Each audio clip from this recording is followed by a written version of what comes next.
Como começar esse vídeo, hein? E aí, tudo bom? Vamos então aqui para o vídeo que acho que eu pelo menos já esperava que ia rolar. Tinha gente que sabia, mas tinha esperança que não rolasse, mas é o vídeo da eliminação do Brasil, né? Brasil e Noruega, tantas pessoas já disseram tantas coisas que também ainda não vieram à tona, mas vamos lá. Eu quero deixar bem claro que eu não fiz esse vídeo ontem, no dia do jogo, porque pra mim não realmente não dá. Quando é pelo menos disputado, fica a frustração, mas quando é da forma que foi, dá raiva. Eu vou fazer o seguinte, eu vou começar pelo jogo e depois vamos falar de Brasil, porque Noruega, todo respeito, mas acho que o que todos estão buscando falar e ouvir é sobre o Brasil. Aqui, né, obviamente. Então, vamos começar pela escalação. Brasil: Douglas Santos, Gabriel Magalhães, Alisson no gol, né? Marquinhos, Danilo, Gabriel Martinelli, Casemiro, Bruno Guimarães, Ryan, Vinícius Júnior e Matheus Cunha. A Noruega com Nyland no gol, Rierson, Ager, Hegen e Wolf.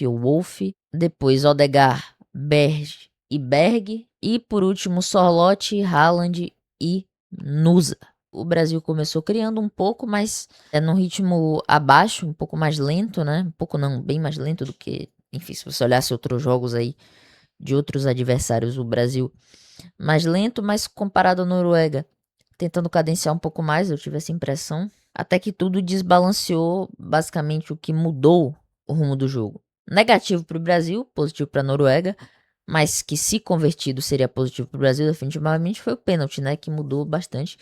Cunha foi esperto. Eu particularmente, eu sei que é muito chucro isso que eu vou falar, mas eu não curto muito quando os jogadores fazem isso, mas não é nada fora da regra. Cunha recebeu um passe dentro da área, deu um tapa na frente, o cara deu carrinho, pegou só nele, pênalti, né? Entra a questão do batedor. Quem foi bater o pênalti foi Vini Júnior, mas ele entregou para Bruno Guimarães. E como que eu falo isso da maneira mais polida possível? Você tem o craque do time, vem de 4 gols na Copa. E então, assim, um cara que tá bem em termos de desempenho, tá bem em termos de confiança.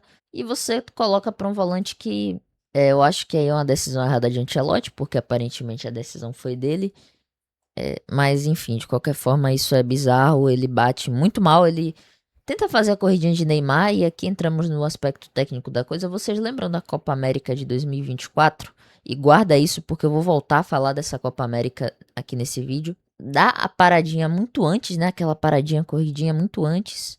Entrega totalmente o lado. E aí podia acontecer o que aconteceu com o Messi naquele pênalti que ele perdeu na fase de grupos, que foi. Ele deu a paradinha. A do Messi foi bem melhor, mas assim, ele deu aquela paradinha, o goleiro esperou, né? Ou seja, não deslocou o goleiro. E aí, quando o cara tava indo pra bola, já fica desesperado, porque o goleiro não deslocou, o Messi, no caso. Chutar muito no canto e vai pra fora. No caso do Bruno Guimarães, ele correu muito em cima, ou seja, ele perdeu também força, entregou o lado e aí acabou tudo. Não tem muito o que falar, bateu mal pra caramba. Isso aí já acabou com o jogo dele, acabou com a confiança dele. A do Brasil também.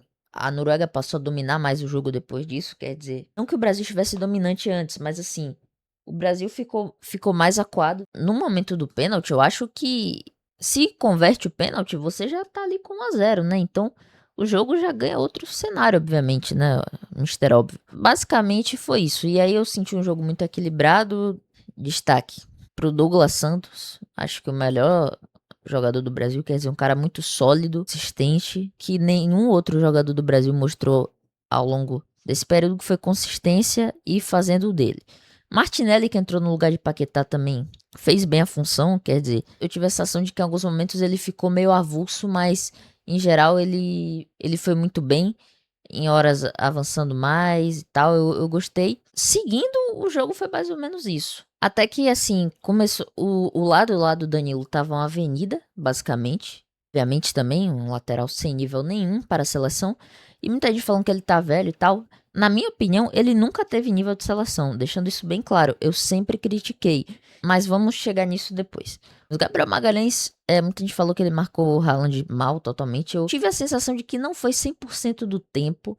Porque em alguns momentos ele marcou, acho que certo, só que nos momentos decisivos, o Brasil, o que é que o Real Madrid, por exemplo, faz, né?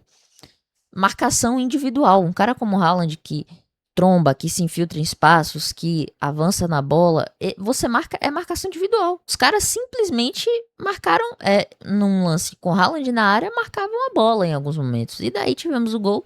O primeiro gol, Haaland antecipa de cabeça, vai muito bem. De novo, marcação na bola e não no cara. E o segundo gol, né, pra fechar o caixão, dois caras na frente dele fazendo marcação via Bluetooth, ele chuta nosso goleiro. Beleza que não eram bolas fáceis, mas um que é o nível que se espera de um goleiro de seleção brasileira.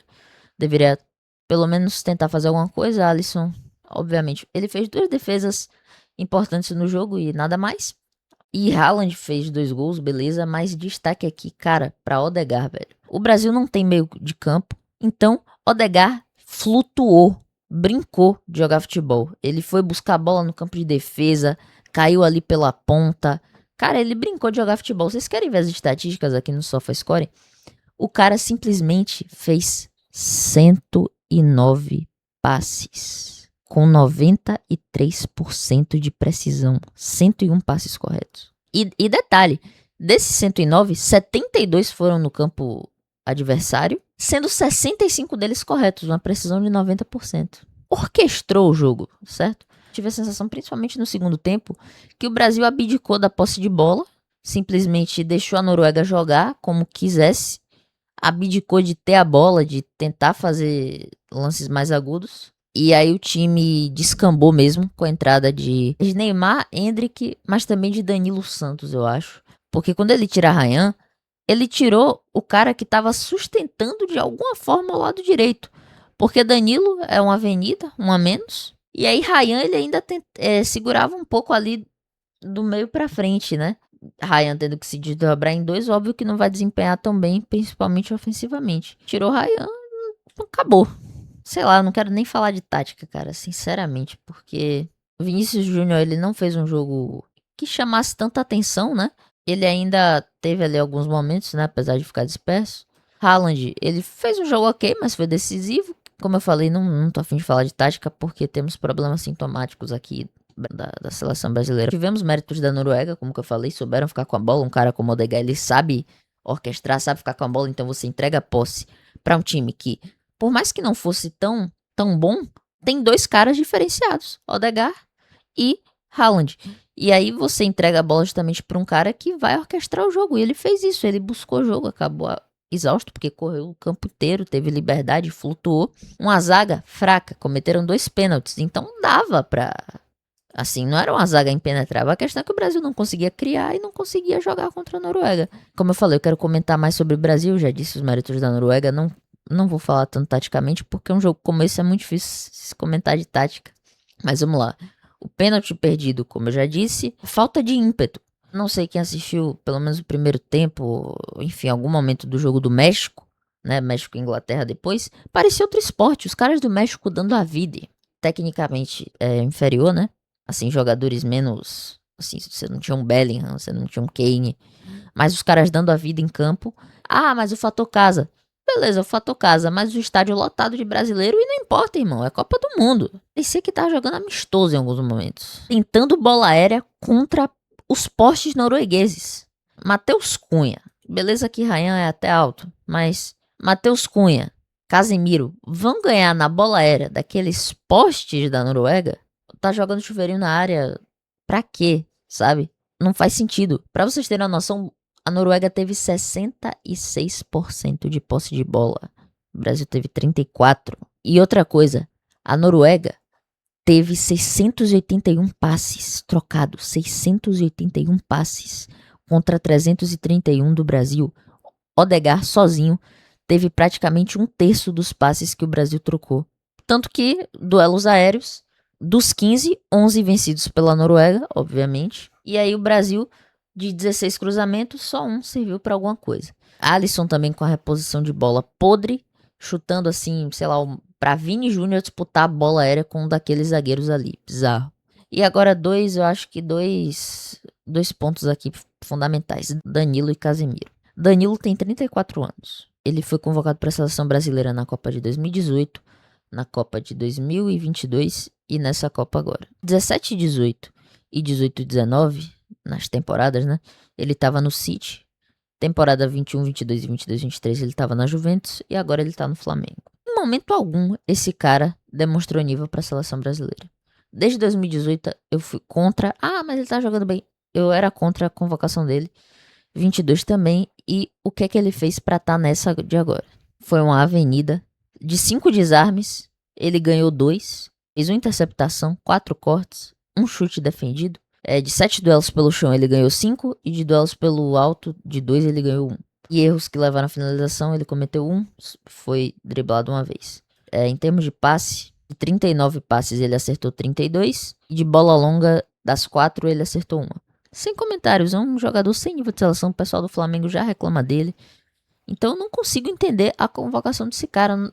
Dá preguiça de argumentar aqui. E só uma coisa que eu não falei de Danilo, mais um fator sobre aquela Copa América. Os torcedores, com razão, cobraram dos jogadores ali na arquibancada de cima do banco. Ele, com a braçadeira de capitão, foi bater boca com o torcedor e dizer que entrega, que tem entrega, que dão sangue, não sei o quê. Foram eliminados depois, com pênaltis patéticos. E os torcedores estavam certos. Então, só pelo fato dele bater boca com o torcedor, com a braçadeira de capitão, como foi, ele nunca mais deveria vestir a camisa da seleção. Entraram na mente dele muito fácil. Mas ele é intelectual, lê Nietzsche, gente, pelo amor de Deus, né? Outro problema, Casemiro. Vai saber que era pra ele ser nesse time do Brasil. Pesado, como eu comentei no jogo contra o Japão, ele chega totalmente atrasado no lance, não pode fazer falta porque já tinha levado um cartão besta. Eu disse, ele não tem tempo de bola, ele chega lento, é pesado, faz falta pesada assim, tomar cartão besta, tanto que já esteve suspenso em mata-mata importante pro Brasil. Em 2022 eu consegui entender a convocação, porque o cara era titular naquele meio de campo do Real Madrid, mas ele não tá jogando com Kroos nem com Modric. Precisava demais, viu? Ele não foi esse cara e jogou mal. Não é que ele, não foi o que se esperava, é que ele foi mal, Vini, ele tava impreciso e disperso, mas ainda acertou algumas coisas, sabe? Alisson no gol, desde 2018.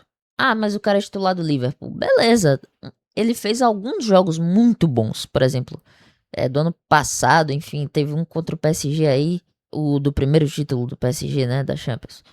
Que o Liverpool pegou eles nas oitavas e o cara trancou o gol. Beleza. Não lembro se na ida ou se na volta. Fora isso, de resto, eu sempre observei um goleiro comum. Os jogos que eu via do Liverpool.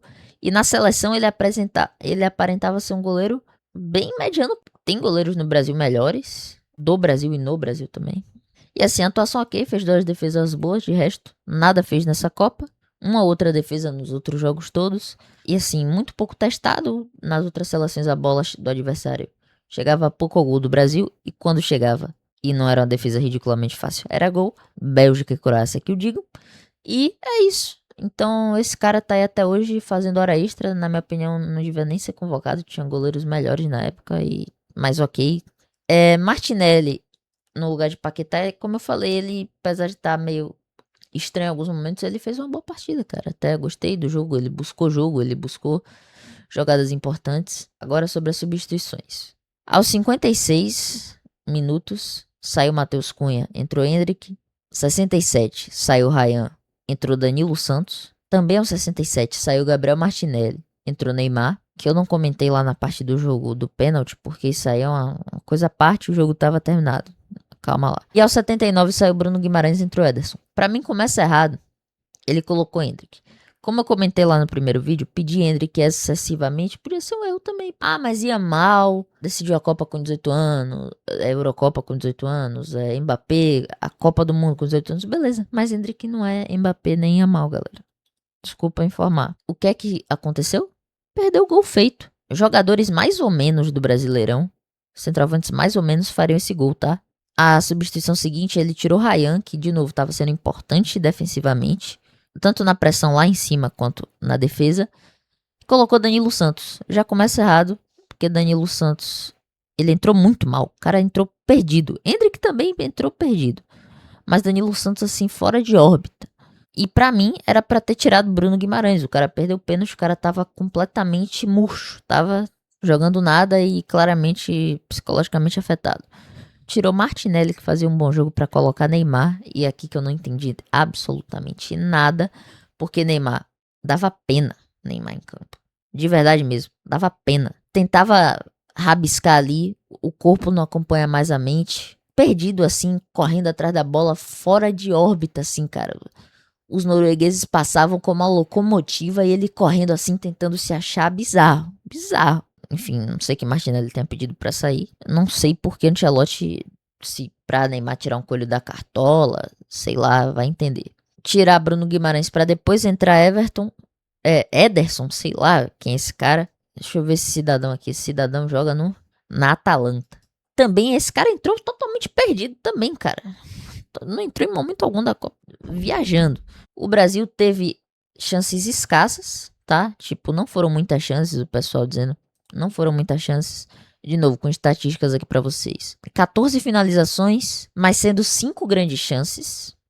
Beleza que teve um XG de 2,61, enquanto a Noruega teve um de 1,05, mas enfim, XG é uma coisa, você vê o jogo é outra, né? 5 grandes chances, o Brasil teve 4 grandes chances perdidas. Mas aí, ó, dessas 14 finalizações também, vale destacar que foram 4 no gol. A Noruega, de 14 foram 4 no gol. A Noruega, de 9, foram 5 no gol. Mas assim, chances agudas existiram e foram perdidas, isso é um fato. Não foram tantas, o Brasil dominou, não. Foi um jogo parelho e a Noruega mostrando superioridade em alguns momentos. Por último, né, dos deméritos aqui do Brasil, eu queria pontuar a minha decepção com o Ancelotti, cara. Eu gostava muito do trabalho dele, principalmente no Real, né? Que ele ganhou tanta Champions, mas a capacidade de adaptação, tudo que ele fazia, eu gostava de ver, eu gostava de acompanhar. Uma decepção porque eu esperava, não só resultado, mas eu esperava postura diferente dele em termos de substituições, em termos de construções, de adaptações, enfim, cara, eu fico decepcionado. Porque ele tem culpa no cartório, sim, mas vale pontuar, ele tem culpa no cartório pela convocação, pela armação que fez, mas não foi ele que perdeu o pênalti e nem perdeu um gol de cara. Vocês pediram o Endrick pra caramba, que Endrick, meu Deus, o mundo vai acabar se não colocar Endrick. Endrick entrou. Em jogos na fase de grupos eu falei que ele tinha que ter mais minutagem. Falei merda, aparentemente. Mas vocês suplicaram desde o primeiro segundo. Aí, óbvio que ele não colocou por causa da torcida, mas ele. Vai, Endrick. Não se provou em momento algum e fez pior. Ajudou o Brasil a ser eliminado, porque sim, foi um dos fatores. A culpa não é dele, mas é um dos fatores perder aquele gol ali. E agora, Neymar. Apesar de estar fora de órbita, teve aquele pênalti, ele fez diferente dos titulares. Beleza que se Vini cobrasse, provavelmente ele faria, mas Bruno Guimarães bateu e perdeu. Neymar, apesar dos pesares, o cara sabe bater pênalti ainda, né? Pô, o cara já foi jogador, né? Então, ele sabe bater pênalti. Bateu, fez o gol, pra verem, né, o que Bruno e o que os jogadores na Copa América também tentaram replicar essa corridinha, essa paradinha de Neymar e erraram. Isso que eu ia falar da Copa América. Simples assim, ele bateu o pênalti e fez. Agora, sobre a atitude dele, ele caiu na provocação, mente fraca? Sim, sem sombra de dúvidas. Por outro lado, ele fez o que nenhum outro jogador fez, que foi não baixar a cabeça. Beleza que foi uma coisa muito mais muito mais ego, né? Tipo, ele bateu o pênalti, fez o gol pra pensar, porra, eu não passei branco. Eu fiz aqui, eu disputei meu último jogo, eu marquei o gol e não pela seleção, né? Então, cara, deixou claro assim pra mim como o ciclo de Neymar acabou, porque sem condições de estar em campo, físicas, técnicas e psicológicas, fim de passagem muito melancólico, né? E não dá pra dizer que nem o maior hater do Neymar imaginaria um fim de carreira assim pra ele, porque René Simões avisou isso há muito tempo atrás, e não como hater. Acabou assim, cara, muito bizarro assim, como imploraram por Neymar na Copa. Os problemas da seleção foram tantos que não deu nem pra pensar no fator Neymar, velho. Que a discussão era se Neymar ia pra Copa. Não deu nem pra pensar nisso. Tipo, ele ficou esquecido de uma certa forma em vários momentos. E agora a insatisfação geral, né? A insatisfação da torcida, do país, que vem de muito tempo. E aí eu queria colocar a questão, foi um vexame? Cara, a Noruega é um país sem tradição, sem história em Copas, relevante pelo menos, mas foi melhor. O vexame tá na forma que o Brasil jogou, é na forma que o Brasil se encontra administrativamente, de gestão, porque eu não vou nem entrar na seara CBF aqui, porque é um vídeo à parte, é todo um papo à parte. Tô falando do que aconteceu nessa Copa e nesse jogo. E aí entra também a questão do ímpeto que eu citei antes. Ah, os caras milionários e tal, por que que eles vão ligar? Vocês já viram a Argentina jogando? Como é que os caras jogam? Os caras matam um pelo título, matam um por Messi. E eles entregam sangue, entregam raça. Ah, mas contra Cabo Verde entraram na soberba. Sim, de fato, eles erraram. Mas tem raça. É, o gosto que fica pra torcida é muito amargo, porque existia sim a possibilidade real de cair pra Noruega. Mas eu tinha a sensação de que a esperança era de que não, porque, vamos lá, Noruega, né? Pô, consegue mesmo. Não conseguiu. É a terceira Copa do Mundo seguida caindo pra uma seleção europeia emergente. Emergente que eu digo. Não tem tradição, mas tá numa boa fase. É uma lição que fica pro Brasil. Talvez nem tanto pro futebol sul-americano e mais pro Brasil mesmo. Pô, eu não sou mais assíduo torcedor da seleção, mas eu gosto, assim, eu vejo, eu acompanho. Porque torcer mesmo, eu torço pro meu time. Mas eu acompanho e tal, e enfim, é a seleção brasileira. Por último, eu falei que não é citar tanto CBF, mas eu acho importante. Porque, primeiro, a CBF é uma bagunça, 2 presidentes, 4 técnicos nesse último ciclo. Mas vale pro pessoal cair na real, porque estavam rasgando elogios ao presidente atual. Não é assim. A forma empresarial que a CBF tá sendo gerida. Porque, beleza, futebol é negócio, isso é um fato. Futebol virou negócio há muito tempo. Mas a seleção foi vendida para patrocinadores. Aquele show, aquela pataquada toda da convocação foi por causa de patrocinador. Neymar, tem um exemplo aí. Eu não vou citar porque eu não sei a veracidade e também não vou lembrar o nome do vídeo, mas eu vi um documentário que falava que vários patrocinadores da seleção também patrocinavam o Neymar, então a convocação dele era absurdamente lucrativa. E Ancelotti chegou de Volkswagen, que é uma patrocinadora, aí foi para não ser aonde da entrevista que também patrocina a seleção. Tem também a questão de jogadores do mesmo empresário no time. Então tudo virou um lobby absurdo. Beleza que isso vem de anos, mas eu acho que agora tá cada vez mais ficando escancarado. Um lobby absurdo, um negócio vergonhoso. Você vê as outras seleções que se levam a sério? Não sei como é a política interna deles, mas os caras estão pra jogar. E no Brasil, o futebol virou a segunda coisa. 3 minutos que eu consegui assistir da convocação era, porque samba, história. Uma imagem que os gringos têm do Brasil, porque o Brasil é um país muito plural. Aí essa imagem de samba, até um pouco da sexualização, do futebol, uma imagem que os gringos têm daqui pra fazer o mise-en-scène que os patrocinadores queriam. Tudo virou negócio. Velho, pô, cara, é muito difícil, cara. Outra coisa também, eu citei as outras seleções. O 7-1 pra mim, particularmente, cada um tem sua crença, mas pra mim, particularmente, foi a maior vergonha da história do futebol. Você tomar 7-1 em casa, numa Copa do Mundo, semifinal, isso pra mim é a maior vergonha da história. Se fosse uma seleção séria mesmo, nenhum daqueles jogadores voltava a atuar em solo brasileiro. Muito mais alarde se fez, por exemplo, com Barbosa lá em 50, que não teve culpa. Sei lá, por exemplo, na Argentina, vocês acham que na Espanha, algum dos jogadores protagonizando o que protagonizaram, eles voltariam a jogar em times nacionais? Daquele time ali, porra, metade voltou pra times aqui. Isso é inaceitável, gente. Ah, mas os caras têm que seguir a carreira, beleza, mas longe daqui, porque passaram vergonha com a seleção. Porque aquilo ali foi histórico e nunca vai ser esquecido. Os caras voltam a atuar aqui e tranquilamente, como se nada tivesse acontecido. Isso diz muito sobre o estado da seleção, da torcida, do que o povo daqui tá pensando sobre futebol. Muita gente vai discordar de mim, mas eu acho isso.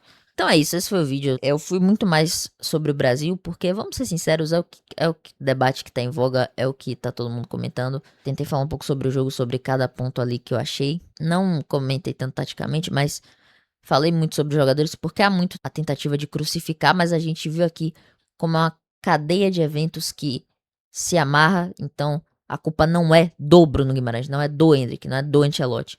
Mas tem erros que vão se concatenando e resultam no que vimos aí. Não é só desses caras, a CBF que eu falei aqui rapidamente, né? Porque dá um vídeo à parte. São muitos erros que estão também. Então, tentar mostrar aí vários âmbitos. Vamos debater de maneira saudável, sem xingar ninguém nos comentários. Deixa o seu like, se inscreve. Valeu e até a próxima.